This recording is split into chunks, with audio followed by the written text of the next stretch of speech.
Hello दोस्तों, आप लोग मुझे इंस्टाग्राम, फेसबुक और ट्विटर पे भी फॉलो कर सकते हैं, जहां रेगुलर कंटेंट के साथ साथ आपको मिलेंगे कुछ मज़ेदार अपडेट्स और bonus content. Links in description. नमस्कार दोस्तों, स्वागत है आपका मोटरराइड्स में। मेरा नाम है अमित और ये है डिफेंडर 110 डिफेंडर जो है उसका बहुत ही डिटेल्ड रिव्यू मैंने कर दिया है। इस गाड़ी के बारे में जो एक एक बारीकी है, जो फीचर्स हैं, सब कुछ मैं आपको नहीं बताऊंगा। यहाँ पर मैं आपको बदलाव बताऊंगा कि 110 से ये किस तरह से अलग है और कुछ मस्ती भरी बातें हम लोग करेंगे। मैं आपको समझाऊंगा कि ये जो गाड़ी है काम किस तरह से करती है, इसका जो ऑफ रोड गियर है वो कैसे काम करता है, क्या क्या ये कर सकती है और किसे ये गाड़ी लेनी चाहिए 110 के बजाय। तो चलिए शुरू करते हैं। और सबसे पहली बात, इसका जो फेस है, जो फ्रंट लुक है, ये पूरी तरह से सेम है। अगर आप इसे कंपेयर करेंगे 110 के साथ तो ये बिल्कुल सेम लगती है। फ़र्क कहाँ है? फ़र्क है साइड से। और साइड से जो फ़र्क है ये बहुत ही बड़ा फ़र्क है, क्योंकि ऑलमोस्ट लगभग 450 mm, एग्जैक्टली 435 mm है, यानी कि लगभग आधा मीटर ये गाड़ी 110 से छोटी है, जो कि एक बहुत बड़ा फ़र्क है। अब अंदर स्पेस में तो फ़र्क है ही, पीछे जो सीट्स हैं वहाँ पर ज़्यादा स्पेस है, यहाँ पर सिर्फ 2 डोर्स हैं अंदर प्रवेश करने के लिए। 110 के अंदर आपको 4 डोर्स मिलते हैं, यानी कि अंदर घुसना यहाँ पर ज़्यादा डिफिकल्ट है। लेकिन इन सब चीज़ों के अलावा जो पीछे स्पेस कम है या बूट में कम जगह है, उसके अलावा जो एडवांटेज है यहाँ पर वो ये है कि यहाँ पर व्हील बेस छोटा है। इनफैक्ट अगर आप इसे कंपेयर करें तो इसका व्हील बेस XUV 300 से भी कम है। वहाँ पर आपको 2600 mm का व्हील बेस मिलता है, जबकि यहाँ पर सिर्फ 2587 mm का व्हील बेस आपको मिलता है। अब इस छोटे व्हील बेस के कारण जहाँ अंदर स्पेस कम हो गया है, एक बड़ा एडवांटेज ये है कि जब आप किसी हम्प के ऊपर से जाते हैं तो लंबे व्हील बेस पर चांसेस होते हैं कि गाड़ी जो है वो फंस सकती है। इसे हम ब्रेक ओवर एंगल कहते हैं, और ब्रेक ओवर एंगल यहाँ पर 110 से ज़्यादा है, यानी कि ये जो गाड़ी है डिफेंडर 110 से ज़्यादा अच्छी ऑफ रोडर है। इनफैक्ट ये दुनिया की सबसे अच्छी ऑफ रोडिंग कारों में से एक है। अगर आप इसको इसके ट्रू कॉम्पिटिटर यानी कि रैंगलर के साथ में कंपेयर करें तो बहुत सारी चीज़ों में ये उसे मात करती है। सिर्फ अप्रोच एंगल एक ऐसी चीज़ है, अगर आप डायमेंशंस की बात करें और बाहरी स्वरूप की बात करें तो रैंगलर से ये सिर्फ अप्रोच एंगल के मामले में मार खाती है। अदरवाइज डिपार्चर एंगल की आप बात कर लें, ब्रेक ओवर एंगल की बात कर लें, या फिर इवन ग्राउंड क्लियरेंस की बात करें तो ये हर जगह रैंगलर को मात करती है। हालांकि रैंगलर जो है ज़्यादा हार्डकोर है, ज़्यादा टफ बिल्ट है। यहाँ पर एयर सस्पेंशन मिलता है आपको, जो कि थोड़ा प्रोन है डैमेजेस के अगर आप ज़्यादा ऑफ रोड कर रहे हैं तो। लेकिन फिर भी टेक्निकल स्पेक्स के मामले में ये गाड़ी रैंगलर से ज़्यादा बेहतर ऑफ रोडिंग कर सकती है कुछ मामलों में। अच्छा, यहाँ पर अगर आप नंबर्स की बात करें तो ऑफ रोड मोड में जहाँ पर इसका सस्पेंशन सबसे ऊपर होता है वहाँ पर ये 37.5 डिग्री का अप्रोच एंगल देती है। डिपार्चर एंगल है 40 डिग्री का, और रैंप ओवर यानी कि ब्रेक ओवर एंगल जो है वो है 30.7 डिग्रीज़ का। इसके मुकाबले 110 जो है वहाँ पर सिर्फ 28 डिग्रीज़ का एंगल है, लेकिन रैंगलर 44 डिग्रीज़ के अप्रोच एंगल के साथ इससे ज़रा बेहतर है। एक और ख़ास बात, ये जो राइड हाइट आप देख रहे हैं, सस्पेंशन जो है ये जैक्ड अप है। इनफैक्ट यहाँ पर मैं अपना पूरा सर अंदर डाल सकता हूँ। ये जो राइड हाइट है ये बहुत ही ज़्यादा ऊंची है, और अभी ये गाड़ी अपने ऑफ रोड मोड में है। और ये जो क्लियरेंस आप यहाँ पे देख रहे हैं ये है 291 mm का, जिसका मतलब ये है कि अगर आप इस गाड़ी में प्रवेश करना चाहें तो आपको ज़रा मशक्क़त करनी होगी, और छोटे कद के लोगों को तो लगभग इस तरह से कुछ करके अंदर चढ़ना होगा। तो ये जो है एक प्रॉब्लम है। लेकिन यहाँ पर लैंड रोवर ने इस चीज़ का पूरा ध्यान रखा है कि अंदर प्रवेश करना और बाहर निकलना ईजी रहे, और इसके लिए यहाँ पर आपके पास एक एक्सेस मोड है जिसमें बटन दबाते ही ये गाड़ी पूरी तरह से नीचे आ जाती है और आपको अंदर जाना ईजी पड़ता है। ये मैं आपको करके दिखाता हूँ। तो अभी ये गाड़ी अपने हाईएस्ट पॉइंट पर है। अब मैं इसे इसके नॉर्मल राइड पोजीशन पे लेके जाऊंगा, वो लेवल जहां पर ये गाड़ी जनरली चलती है।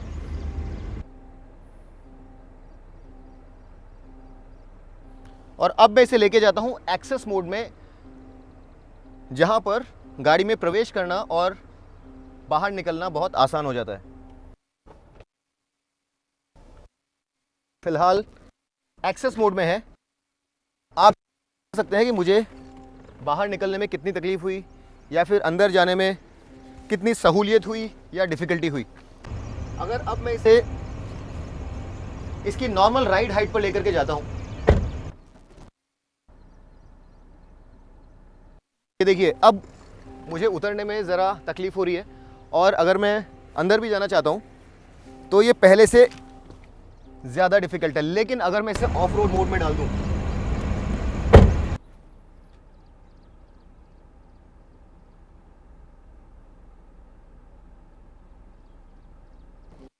तो अब यहाँ से नीचे उतरना और वापस अंदर जाना ऑलमोस्ट एक दीवार फांदने जितना डिफ़िकल्ट हो सकता है। तो ये जो फीचर है बहुत अच्छी है। यहाँ पर एक और ख़ास बात जो है वो ये है कि ये जो राइड हाइट आप देख रहे हैं, ये राइड हाइट ऑलरेडी काफ़ी ज़्यादा है, लेकिन ये जो एयर सस्पेंशन है ये अभी तक अपनी पूरी हाइट तक नहीं पहुंचा है। यहाँ पर अभी भी 70 mm का रिज़र्व है, और वो एक गिव है ताकि जब ये गाड़ी ऑफ रोड करे तब सस्पेंशन जो है वहाँ पर ज़रा फ्लेक्सिबिलिटी रहे, और जो सस्पेंशन है बहुत ज़्यादा स्टिफ ना हो। ऑल्सो हालांकि इससे ज़्यादा राइड हाइट पूरी गाड़ी पर आपको नहीं मिलेगी, लेकिन आप अगर एक ऐसी सिचुएशन में है जहाँ पर आपको ज़रा और ग्राउंड क्लियरेंस चाहिए एक पहिए पर, तो इस राइड हाइट से भी ज़्यादा 70 mm इंडिविजुअल व्हील्स पर आपको क्लियरेंस मिल सकता है। यानी जो राइड हाइट यहाँ आप देख रहे हैं 291 mm की प्लस 70 mm यानी कि 361 mm तक की राइड हाइट आपको एक पहिए पर इस गाड़ी पर मिल सकती है। अगर मैं इन सारी चीज़ों को एक साथ आपको बताऊं तो जो मैक्सिमम डिफरेंस है लोएस्ट पॉइंट से लेकर के मैक्सिमम हाईएस्ट पॉइंट तक, वो अप टू 185 mm तक जा सकता है। यानी कि 185 mm तक एक पहिया ऊपर जाकर के नीचे आ सकता है। अगर आप सिर्फ राइड हाइट की बात करें, ओवरऑल राइड हाइट की, तो एक्सेस मोड से ऑफ रोड मोड तक 115 mm का डिफरेंस आपको देखने के लिए मिलेगा। बहुत ही ज़बरदस्त चीज़ है, और इस गाड़ी की ऑफ रोड कैपेबिलिटी को एनहांस करती है। इस गाड़ी की रूफ़ की हाइट आप देख सकते हैं। मेरा कद 5 फुट 10 इंच होने के बावजूद मेरी ऑलमोस्ट पूरी हाइट हाथ तक की यहाँ पर कवर हो गई है। बहुत ही ऊंची गाड़ी है, और बूट जो है यहाँ पर 297 लीटर्स का आपको मिलेगा। स्विंग आउट टेल गेट है, और ये इतना स्पेस आपको मिलता है। यहाँ पर एक और ख़ास बात, आप चाहें तो जो बूट की हाइट है इसे नीचे कर सकते हैं या फिर इसे ऊपर ले जा सकते हैं ताकि सामान अंदर डालना ईजी हो जाए। 40-20-40 स्प्लिट सीट्स हैं ताकि ज़्यादा सामान के लिए जगह आप बना सकें, उसमें कोई तकलीफ़ ना हो आपको। और ओवरऑल बहुत ज़्यादा प्रैक्टिकल स्पेस नहीं है, लेकिन जो आदमी इस गाड़ी को ख़रीदेगा वो जनरली 1 या 2 लोगों के साथ ही सफ़र करेगा। फैमिली के लिए 110 ज़्यादा सूटेबल है। स्पेयर व्हील यहाँ पर आपको मिलता है। अब ये जो गाड़ी हमारे पास है, इस गाड़ी के टायर्स घिस चुके हैं, इसलिए कुछ मडी कंडीशंस में यहाँ पर स्लाइड ज़्यादा हो रहा है।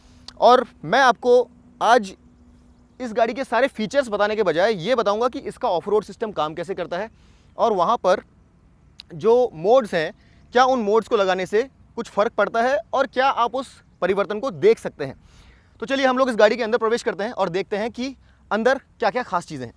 अब ये इंटीरियर जो है ये हमने पहले भी आपको दिखाया था जब हमने 110 का रिव्यू किया था, और यहाँ पर कुछ खास बदलाव नहीं है। बहुत ही खूबसूरत, बहुत ही अलहदा अलग किस्म का इंटीरियर है, बहुत ही फंक्शनल हॉरिजॉन्टल थीम लिए हुए है। बहुत सारा स्पेस है यहाँ पर, बहुत सारे USB सॉकेट्स हैं, पावर सॉकेट्स हैं, और यहाँ भी आप देखेंगे तो आपको बहुत सारा स्पेस मिल जाता है। यहाँ पे 2 कप होल्डर्स हैं, और ख़ास बात यहाँ पर आपको एक फ्रिज भी मिलता है, वायरलेस चार्जिंग है। यानी कि फीचर्स के मामले में यहाँ पर कोई कमी नहीं है। एक छोटा SUV होने के बावजूद, छोटा रिलेटिव टर्म मैं यूज़ कर रहा हूँ, यहाँ पर पैनोरामिक सनरूफ आपको मिल जाती है, और उसके साथ ही साथ यहाँ पर जो एक ख़ास फीचर है clear site rear view mirror, यानी कि जो पीछे शार्क फिन एंटीना है उस पर कैमरा लगा है, और इसे आप जब फ्लिप करते हैं तो पीछे आपको जो दृश्य है वो डिजिटली यहाँ पर दिखाई देता है। इसके बारे में ज़्यादा बात मैं नहीं करूँगा। अब यहाँ पर जो जानने योग्य बात है वो मैं आपको बताता हूँ। ऑफ रोड सिस्टम इस गाड़ी का काम कैसे करता है। अब देखिए, इसका ऑफ रोड सिस्टम जो है वो मैनुअली एडजस्टेबल नहीं है। हालांकि यहाँ पर आपके पास एक कॉन्फ़िगरेटर है, लेकिन जो सेंट्रल डिफरेंशियल लॉक होता है और जो रियर डिफरेंशियल लॉक है उसको आप मैनुअली एंगेज या डिसएंगेज नहीं कर सकते। अब देखिए, यहाँ पर आपको कुछ चीज़ें जो ज़रूरी हैं इस गाड़ी के बारे में वो आपको पता चलेगी। फ़िलहाल ये जो सस्पेंशन है ये एकदम अपनी टॉप हाइट पे है। अगर मैं इसे कम करता हूँ तो जो ऊपर आप देख रहे हैं ये वाला पार्ट ये नीचे आ जाएगा, और आपको पता चल जाएगा कि ये अब नीचे आ गया है। ये देखिए, मैंने इसे सस्पेंशन को भी नीचे कर दिया है, और ये यहाँ भी आपको दिखाएगा कि सस्पेंशन जो है नीचे आ रहा है। ये देखिए, यहाँ पर अब आपको नज़र आ रहा होगा कि जो डिफरेंस है ये सस्पेंशन की लाइन में और ऊपर वाला जो स्टॉप है उसके बीच में वो कम हो गया है। इसके अलावा जो व्हील है उसकी डायरेक्शन भी आपको नज़र आती है। लेकिन ज़्यादा ज़रूरी बात कि ये ऑफ रोड सिस्टम काम कैसे करता है। यहाँ पर देखिए 2 डिफरेंशियल लॉक्स हैं। सेंट्रल डिफ जो है वो पावर को आगे और पीछे वाले एक्सेल्स में डिस्ट्रीब्यूट करता है। जब ये अनलॉक्ड होता है तब जिस व्हील के पास में कम ट्रैक्शन होता है वहाँ पर ड्राइव ज़्यादा जाती है, लेकिन ये ऑटोमेटिकली सेंस करता रहता है लगभग 1 सेकंड में 500 बार कि किसी भी व्हील पर कितना ट्रैक्शन अवेलेबल है, कितना टॉर्क अवेलेबल है, और उस हिसाब से ऑटोमेटिकली यहाँ पर आपको दिखेगा कि जब भी ये सेंट्रल डिफ जो है एंगेज होता है, ये ग्रीन कलर जो है ये ब्राउन कलर में कन्वर्ट हो जाता है और यहाँ पर आपको एक जो अनलॉक्ड साइन दिख रहा है इसके बजाय लॉक्ड साइन दिखता है। इसके साथ ही यहाँ पर आपको एक रियर लॉकिंग डिफ भी मिलता है और वहाँ पर भी इसी तरह से जब वो लॉक ऑटोमेटिकली एंगेज होता है तो वो ब्राउन कलर का होकर के लॉक हो जाता है। अब आप ये समझिए कि ये जो रियर डिफ है ये जब लॉक होता है तो पीछे के जो दोनों व्हील्स हैं उसमें बराबर ड्राइव जाती है, यानी कि दोनों पहिए समान रूप से घूमते हैं। और जब सेंट्रल डिफ लॉक होता है तब आगे और पीछे के एक्सेल्स में भी बराबर पावर जाती है। ये एक एडवांस्ड एल्गोरिदम है और कितनी पावर कहाँ भेजनी है ये सेंट्रल डिफ के द्वारा ये निर्धारित कर सकता है। इसके अलावा यहाँ पर बहुत सारे ड्राइविंग मोड्स भी हैं। इको मोड है जो कि फ्यूल की बचत करता है, कंफर्ट मोड जो कि साधारण रोड के लिए, ग्रास, ग्रेवल, स्नो जहाँ पर आपको ट्रैक्शन बहुत कम मिले, ज़्यादा स्लिपरी कंडीशंस हो, मड रट्स यानी कि जहाँ पर स्लिपरी कंडीशंस के साथ साथ गाड़ी फंस जाती है, जहाँ पर आपके पास ट्रैक्स होते हैं जहाँ पर गाड़ी के पहिए फंस जाते हैं, उसके लिए ये वाला मोड है। इसके अलावा यहाँ पर सैंड मोड भी है, एक रॉक क्रॉल मोड है, यानी कि अगर आपको क्लाइंब करना है ड्राई रॉक्स के ऊपर, बड़ी रॉक्स के ऊपर, तो उसके लिए ये मोड है। और इसके साथ ही यहाँ पर एक वेडिंग मोड है। अब वाटर वेडिंग की जब बात आती है तो यहाँ पर सबसे ज़्यादा वाटर वेडिंग कैपेसिटी है 900 mm, यानी ऑलमोस्ट 1 मीटर तक की वाटर वेडिंग कैपेसिटी है यहाँ पे। और ख़ास बात यह है कि जब आप इसे पानी में लेकर के जाते हैं तो ये आपको दिखाती है कि पानी के अंदर कितने mm तक आप जा चुके हैं। वो सेंसर्स यहाँ पर लगे हुए हैं जिससे कि आपको पता रहता है कि आप इसकी वाटर वेडिंग कैपेसिटी से ज़्यादा आगे ना जाएं। इसके अलावा यहाँ पर जो टेरेन रिस्पॉन्स सिस्टम है उसे आप कॉन्फ़िगर भी कर सकते हैं। ये देखिए, आप चाहें तो इसे डिजिटली सेंट्रल और रियर दोनों को मैनुअली लॉक करके, परमानेंटली लॉक करके रख सकते हैं। पावर ट्रेन आपको रिस्पॉन्सिव चाहिए, रिलैक्स चाहिए, नॉर्मल चाहिए, स्टीयरिंग लाइट चाहिए, मीडियम चाहिए, हैवी चाहिए, ट्रैक्शन कंट्रोल में आपको कम व्हील स्पिन चाहिए, ज़्यादा व्हील स्पिन चाहिए, या आप ऑफ रोड मोड पे हैं, ये सारी चीज़ें आप कॉन्फ़िगर कर सकते हैं। तो ये जो ऑफ रोड सिस्टम है, ये जो हार्ड कोर पुराने ऑफ रोड सिस्टम्स आते थे जहाँ पर आप मैनुअली लेवर्स के द्वारा डिफरेंशियल्स को लॉक करते थे, वैसा नहीं है। ये एक इंटेलिजेंट स्मार्ट सिस्टम है और बहुत केपेबल है, लेकिन यहाँ पर फ्रंट लॉकिंग डिफरेंशियल नहीं है, उसका यूज़ बहुत ही लिमिटेड होता है।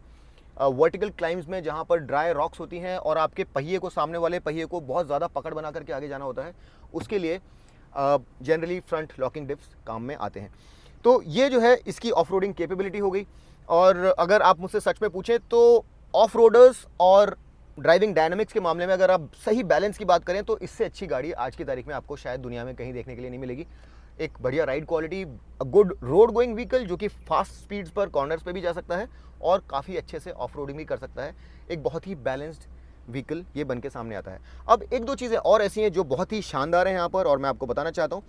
जो ख़ास चीज़ें यहाँ पर वो ऑफ रोड मोड में हमने देखा है कि अक्सर जब आप ऑफ रोडिंग करने जाते हैं तो आपकी गाड़ी का पहिया कहाँ पर है ये जान पाना कभी कभी डिफ़िकल्ट हो जाता है, क्योंकि बॉनेट इतना बड़ा होता है और कभी कभी जब आप क्लाइंब कर रहे होते हैं तो बॉनेट सामने आ जाता है, आपको पता नहीं चलता सामने क्या है या पीछे क्या है।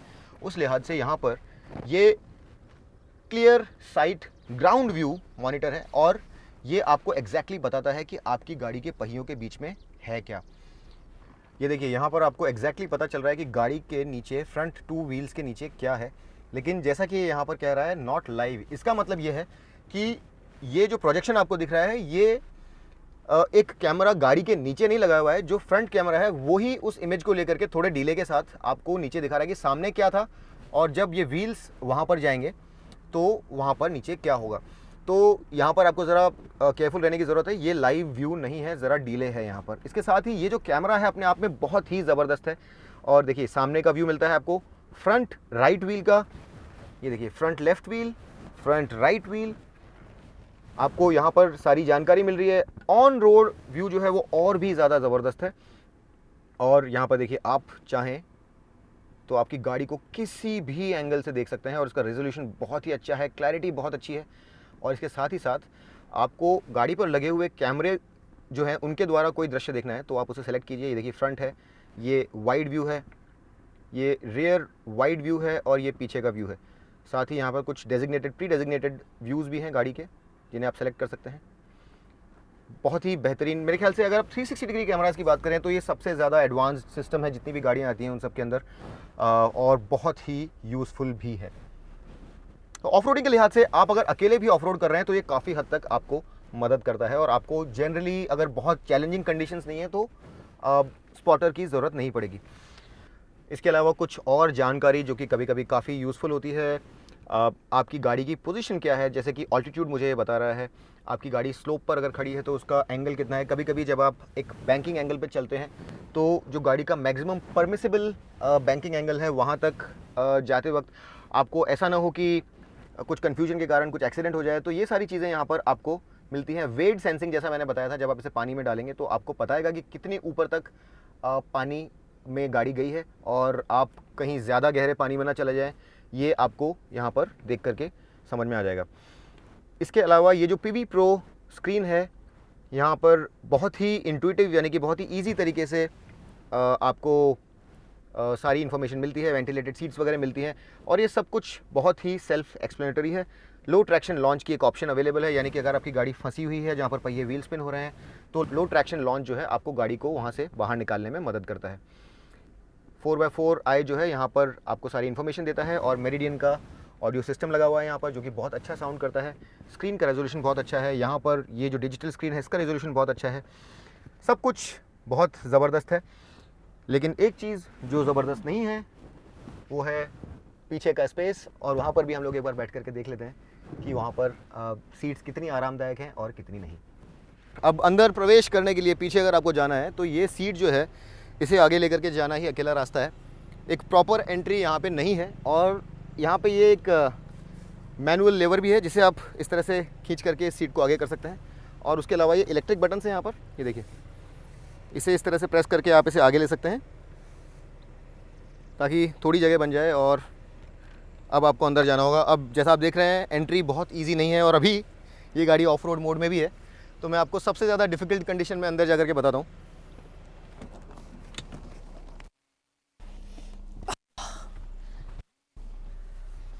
अब हालांकि ये एक सिर्फ 2 डोर या फिर इसे 3 डोर भी आप कह सकते हैं, 3 डोर कार है, लेकिन यहाँ पर एक वेल बिल्ट एडल्ट के लिए सफिशिएंट जगह है, और अगर आप 2 लोगों को यहाँ पर बिठा करके जाना चाहते हैं तो जा सकते हैं। ऐसी बात नहीं है कि यहाँ पर जगह नहीं है, लेकिन 2 प्रॉब्लम्स हैं। ये सीट जो है ज़रा नीची है, और इसके लिए जो आपके नीज हैं ज़रा ऊपर पॉइंट करते हैं, और जो थाई सपोर्ट भी है यहाँ पर ये बहुत ज़्यादा अच्छा नहीं है, रिक्लाइन एंगल भी आइडियल नहीं है। तो ये सीट जो है ये मीडियम जर्नीज़ के लिए ठीक है, लेकिन बहुत ज़्यादा कंफर्टेबल या बहुत ज़्यादा स्पेशियस ये सीट्स नहीं है।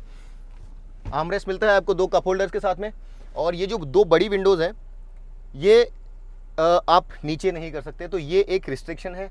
यहाँ पर आपको ये अल्पाइन विंडोज़ भी मिलते हैं जो कि एक पुराना जो ट्रेडिशनल साइन है वो है, और ऊपर अगर आपके कोई व्यू है तो वो देखने में आपको मदद करता है। साथ ही यहाँ पर ये पैनोरामिक सनरूफ भी है। पीछे बहुत सारे फीचर्स आपको मिलते हैं। आपको 2 जोन क्लाइमेट कंट्रोल नज़र आएगा, ब्लोअर के लिए कंट्रोल है, आप फ्लो भी कंट्रोल कर सकते हैं, और साथ ही आपको 2 12 वोल्ट पावर सॉकेट्स के साथ 2 USB सॉकेट्स भी यहाँ पर मिलते हैं। आइसोफिक्स चाइल्ड सीट माउंट्स मिलते हैं, कप होल्डर्स मिलते हैं, ये एक ग्रैब हैंडल भी आपको मिलता है, इंडिविजुअल रीडिंग लाइट्स हैं। ओवरऑल एमिनिटीज़ के हिसाब से ये जगह काफ़ी अच्छी है। कुछ यहाँ पर पॉकेट्स भी हैं, इंडिविजुअल हेड रेस्ट्स हैं, प्रॉपर 3 पॉइंट सीट बेल्ट है फॉर 3rd पैसेंजर। सब कुछ यहाँ पर दिया गया है, लेकिन जो अकेली कमी है वो ये है कि एंट्री काफ़ी डिफ़िकल्ट है और बहुत ज़्यादा कंफर्टेबल ये सीट्स नहीं है, लेकिन आप इन्हें डेफिनेटली मीडियम जर्नीज़ के लिए यूज़ कर सकते हैं। अब अंदर जाने की तरह बाहर निकलना भी बहुत ज़्यादा इजी नहीं है, लेकिन एक मीडियम बिल्ट आदमी अंदर जा और बाहर निकल सकता है थोड़ी मशक्क़त के साथ।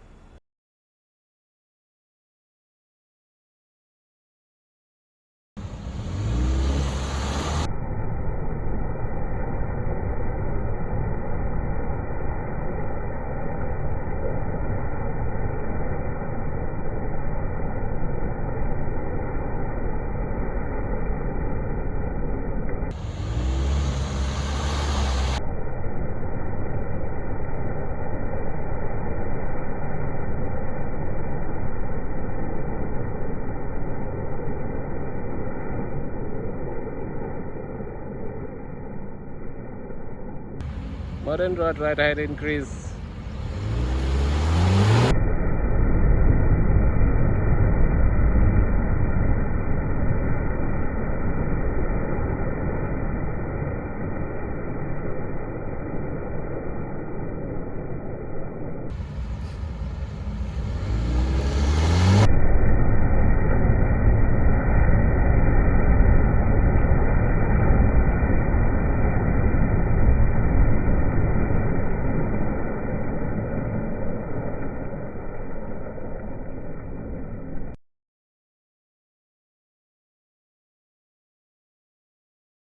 दो इंजन ऑप्शंस हैं यहाँ पर। आप एक पेट्रोल इंजन है 2 लीटर या फिर एक 3 लीटर डीजल है, दोनों में से चूज़ कर सकते हैं।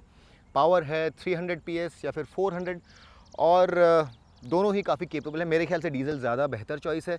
आप चाहें तो एक ज़्यादा बड़ा V8 भी ले सकते हैं, वो भी काफ़ी महंगा है। कीमतें पेट्रोल की चालू होती हैं 80 लाख रुपीज़ एक्स शोरूम से, और जो टॉप एंड डीजल है उसकी कीमत जाती है 1.2 करोड़ रुपीज़ तक एक्स शोरूम। और ये गाड़ी किसके लिए है असल में? अगर आप एक डू ऑल कार लेना चाहते हैं जो कि सब कुछ कर पाए, ऑफ रोड भी जा सके, आपकी फैमिली कार भी बन जाए, आपकी फैमिली को भी लेके जा सके, तो आप डिफेंडर 110 लीजिए।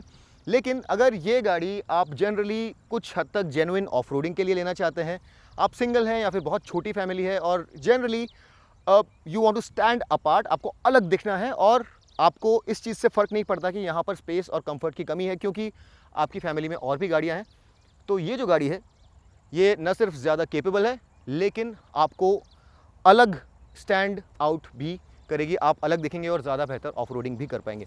उम्मीद करता हूँ कि ये वीडियो आपको अच्छा लगा, देख करके आपको कुछ जानकारी मिली और आपको मज़ा भी आया। अगर आपको ये वीडियो अच्छा लगा, आपको इस तरह के इंटरेस्टिंग लॉन्ग फॉर्मेट वीडियोस अगर अच्छे लगते हैं तो इस वीडियो को ज़रूर लाइक कीजिए, सब्सक्राइब कीजिए मोटो राइड्स को। अगली बार तक के लिए मैं आपका दोस्त अमित आपसे विदा लेता हूँ। तब तक के लिए drive hard, drive free and drive safe.